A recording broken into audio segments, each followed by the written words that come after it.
কেন্দ্রীয় বাহিনী দিয়ে রাজ্যে অবাধ ও সুষ্ঠুভাবে নির্বাচন প্রক্রিয়া সম্পূর্ণ করতে চাইছে নির্বাচন কমিশন। প্রতিদিন এ ব্যাপারে সিইও দফতরে হচ্ছে মিটিং। রবিবার দুপুরেও বাহিনী মোতায়েন নিয়ে রাজ্য পুলিশের পাশাপাশি কমিশনের উচ্চ আধিকারিকদের সঙ্গে জরুরি বৈঠক হয় মুখ্য নির্বাচনী আধিকারিকের অফিসে। কিভাবে বাহিনী কাজ করবে, বৈঠকে তার রূপরেখা নিয়ে আলোচনা করা হয়। এদিকে অবাধ ও সুষ্ঠু ভোটের জন্য কমিশনের 6টি কড়া নির্দেশের কথা জানিয়েছেন কলকাতা পুলিশ কমিশনার অজয় নন্দা। হিংসা মুক্ত ভোটের পাশাপাশি প্ররোচনা মুক্ত ভোটারদের যাতে ভয় দেখানো না হয় তার নির্দেশ দেওয়া হয়েছে বলে জানিয়েছেন। সেই সঙ্গে ছাপ্পা ভোট এবং বুথ জ্যামিং রুখতেও কমিশন কড়া নির্দেশ দিয়েছেন বলে জানিয়েছেন পুলিশ কমিশনার। তিনি আরও বলেন, কমিশনের নির্দেশ ওসিদের জানিয়ে দেওয়া হয়েছে। বিভিন্ন ডিউটি ক্ষেত্রে বিভিন্ন রকম টাইম টু টাইম যে গাইডলাইন্স দেওয়া হয়েছে ওই গাইডলাইন্সগুলো ফলো করার জন্য এই নিয়ে আজকে আলোচনা হচ্ছে, মিটিং হচ্ছে। অলরেডি এখানে সিএপিএফ চলছে, 3 কোম্পানি দেওয়া হয়েছে, ঠিক আছে। আরও শুনেছি এক্সট্রা বাড়তি ফোর্স আসবে। এছাড়া আমাদের যত পুলিশ অফিসার আছেন ওনারা ঘোরাঘুরি করছেন, ঠিক আছে। তো প্রিভেন্টিভ অ্যাকশন নেওয়া হচ্ছে। তো যদি কোথাও এরকম হয় তাহলে আমরা ওটা ওইভাবে শক্তভাবে ডিল করব। ভোটারদের কনফিডেন্স বিল্ড আপের ক্ষেত্রে আলাদাভাবে বললাম যে মেজারগুলো আমি সিবিএম সঙ্গে যেগুলো আমি ইনোগ্রেট করলাম ওইগুলো কাজ হচ্ছে।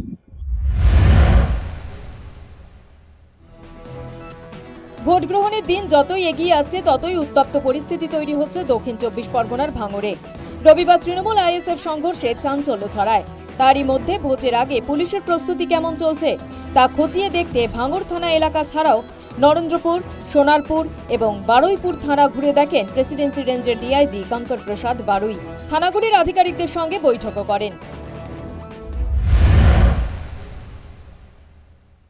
ইলেকশন ডিক্লেয়ার হয়ে গেছে। আমরা ইলেকশন প্রিপারেডনেস কতটা কি আছে থানা লেভেলে প্রত্যেকটা আমরা ভেরিফিকেশন করছি, চেক করছি। আমাদের ইলেকশন রিলেটেড কি কি কাজ করণীয়, কি কি কাজ আমরা করব, সেই বার্তাই সবার মধ্যে যেন পৌঁছয় এবং ইলেকশনটা যাতে একদম fair, free, without any fear conduct হয়, সেই উদ্দেশ্য বার্তাটাই আমরা সমস্ত অফিসার ফোর্স যারা আছে সেটা দিতে এসেছি এবং আমরা চেষ্টা করব যে ইলেকশনটা ফুলফিল ভালো করে পাস করব।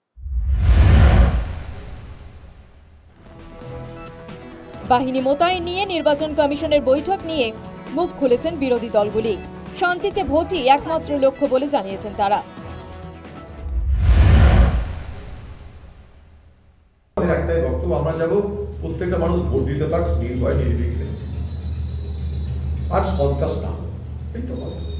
তার জন্য কি করবে না করবে, আমেরিকা থেকে খোঁজ আনবে না মধ্য এশিয়া থেকে খোঁজ আনবে, সেটা তাদের ব্যাপার। আমরা বেশি কিছু চাই না, আমরা চাই শান্তিতে নির্বিঘ্নে নিরাপদে মানুষ ভোট দিই।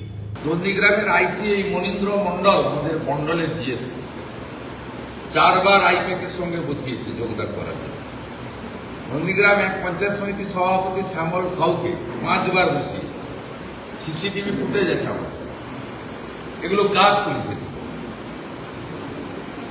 পুলিশের কাজ। এগুলো বেতন মমতার পৈতৃক সম্পত্তি থেকে দেওয়া হয় না, তৃণমূলের চুরির টাকা থেকে বেতন দেওয়া হয়। এটা সরিয়ে দিতে হবে, গ্যারেজ করে দিতে হবে।